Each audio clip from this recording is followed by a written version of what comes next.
মানে বাসায় কাজে নিয়ে দিতে হয় আর কি। আর এপ্রিলের 2 তারিখ আমি নির্যাতিত হব। বাচ্চার খাবার নিয়ে সামান্য বাচ্চার খাবার ইস্যু করে আমাকে মারধর নির্যাতন শুরু করে। সামান্য বাচ্চার খাবারটা সলিড খাবারের কথা বলা হয়েছিল যে 2 ঘন্টা পর পর সলিড খাবার দেওয়ার জন্য, কিন্তু বাচ্চার খাবার 2 ঘন্টা হয় না, সলিড খাবারও পরে 2 ঘন্টা হয় না, দেখে আমি একটু দুধ দিতে চাচ্ছি। এই অবস্থায় পরিমণি মেকআপ রুম থেকে আইসা নেশাগ্রস্ত অবস্থায় ছিল আর কি। উনি আইসা আমাকে বলতেছে যে কী দেব বাচ্চাকে। তখন আমি বললাম যে বাচ্চাকে তো খাবার খাওয়ানো হয়েছে, 2 ঘন্টা হয় নাই, একটু দুধ দিচ্ছে। আগে যে মেয়েটা রাখতো ওই বাচ্চাটাকে দিনে 1 থেকে 2 বার দুধ দিত, তার জন্য আমি দুধ দিচ্ছি। আর উনি আমাকে এটাও বলে নাই বাচ্চাকে কি আর কেমনে করতে হয়, কোন খাবারটা কেমনে দিতে হয়, এগুলো আমাকে দেখাই নাই, বলেও নেই, ওই মেয়েটাও বলছে। আর ওই বাচ্চার পুষ্প বড় উনি নেয় নাই, সপ্তাহে একদিন হয়তো জায়গা করলে করতেও পারে, বাচ্চার সাথে কথা বললে বলতে পারে না। তারপরে এইগুলো নিয়ে মানে আমাকে বলতেছে যে দুধ কেন দেস, দুধ কে বলছে তোকে দিতে। তাহলে আমি বলি যে আগে যে মেয়েটা রাখছো সেই মেয়েটাকে দিনে 1 বার করে দুধ দিতো, এটার জন্য আমি দুধ দিচ্ছি। এটা বলার পরে অশৃঙ্খল ভাষায় গালিগালাজ করে আমার মাথায় থাপড়েছে। আমি প্রথমে ভাবছি 1 থেকে 2টা তারপর দিব, আমি ওনার দিকে হাঁ করে তাকাই আছি। তাকানোর পরে আমি যতই তাকাইছি না কেন উনি তাপড়াইতেছে। আমি নিচে পড়ছি 2 বার কুস্তি ওঠার পরে একবার মানে এদিকে আমি তাকাইছি, তখন তারপর দিচ্ছে আমার বামসে পুরোটাই ফেলে দিচ্ছে। তখন আবার যে এভাবে যখন অনেকক্ষণ তখন আমি সেন্সলেস হয়ে যাই। সেন্সলেস হয়ে যাওয়ার পরে ওই ওরা মাথায় পানি দেয়, অনেক কিছুই করে, যে নাপা ট্যাবলেট এগুলো করে। তারপরে করি আসে, তখন আমি করিকে বলি যে আমাকে বের হতে দেওয়ার জন্য। আমি পায়ে ধরে ওনার যে আপু আপনার পায়ে পরে আমাকে বের হতে দেন, না একটু হসপিটালে নিয়ে যান। তখন আমাকে হসপিটালেও নিয়ে যাবে না, বেরোতেও দেবে না, আমাকে ওইখানে রেখে মারবে। উনি আমাকে বলছে যে তোকে মারলে আমার কিছুই হবে না, মানে আমার 2 কোটি টাকা যাবে শুধু, আর কিছুই হবে না। এরকম ভাবে মারতেছে আর মানে বলছে, বলার পরে এভাবে বলছে তুই কার কাছে যাবি, কি করবি, কিছুই করতে পারবে না। এখন এইভাবে বলার পরে তো আর আমি কোনো কিছু এগোতে পারি না। তারপরে অনেক চেষ্টা করে, তারপরে হচ্ছে ম্যানেজার ওদের সবাইকে বলার পরে আমি কোনোভাবে এখান থেকে বের হতে পারতেছি না, আমাকে হসপিটালে নিয়ে যাবে না, বের হতে দেবে না। তারপর লাস্টে আমি নিরুপায় হয়ে 999-এ ফোন দিই। এর আগে অনেক কিছু হয়েছে, কিন্তু আমি সব কিছু আর বলতে পারতেছি না আর কি, যে বিষয়টা লং হয়ে যাবে। কারণ আপনি মামলা করেছেন কয়েকদিন পরে, মামলার কি অবস্থা এখন, কি চান?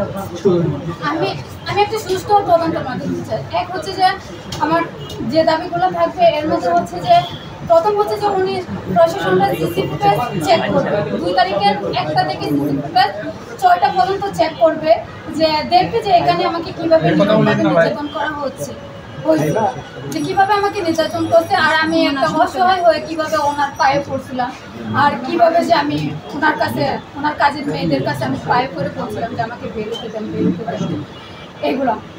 আর দ্বিতীয় দাবি হচ্ছে যে এভাবে যাতে আমার মতো কোনো গৃহকর্মী যাতে নিরমভাবে নির্যাতিত না হয়।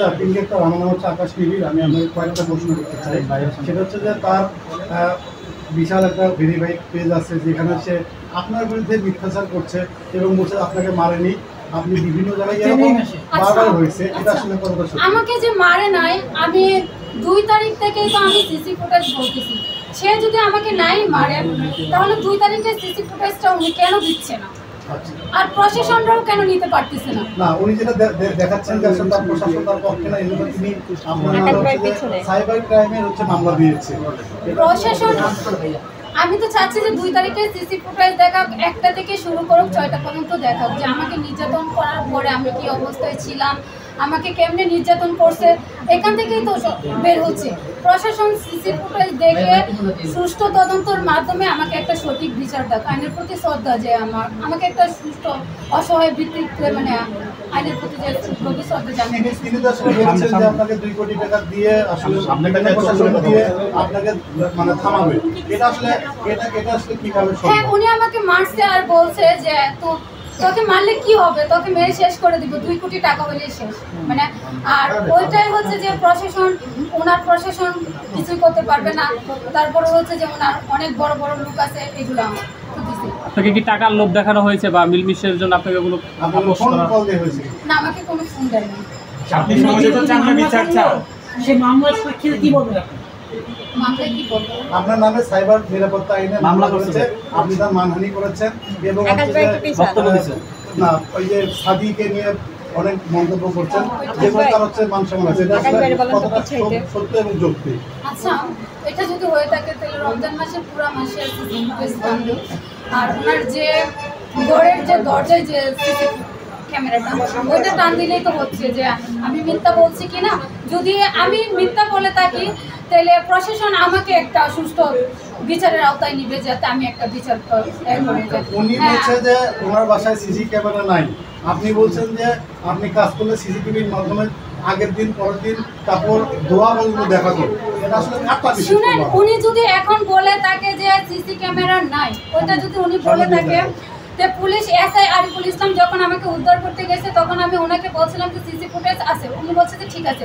পরে আমাকে ওইখানে বসা রাখা হয়েছে, বলছে যে এর 2 দিন পরে যেদিন আমি জিডি করব ওই দিন আমাকে বলছে যে তুমি থাকো, আমি ওনার বাসায় যাচ্ছি। আমি বলছি যে ভাই আপনারা সিসি ফুটেজ দেখবেন। ওনার কাছে বলছে যে হার্ড ডিস্ক নষ্ট হয়ে গেছে সিসি ফুটেজে। তাহলে ওই দিন হার্ড ডিস্ক, একদিন হার্ড ডিস্ক নষ্ট হয়ে গেছে আর দরজার ওইটা দেখা যায়, এখন পুরো সিসি ফুটেজ উধাও হয়ে যাবে। এটা তো প্রশাসন বের করবে, এটা তো আমার বের করা যায় না। আপনি বলছেন আপনাকে মারছে, আপনি হাসপাতালে গেছেন, আপনাকে চিকিৎসা দেওয়া হয়েছে, পুলিশ কেসের একটা কাগজ দেখেছি আমরা, তাহলে এই মামলা থানায় আমি আপনাকে করতে পারবো না কেন? ওইটা হচ্ছে যে ও তো বললোই যে পুলিশ আমাকে কিছু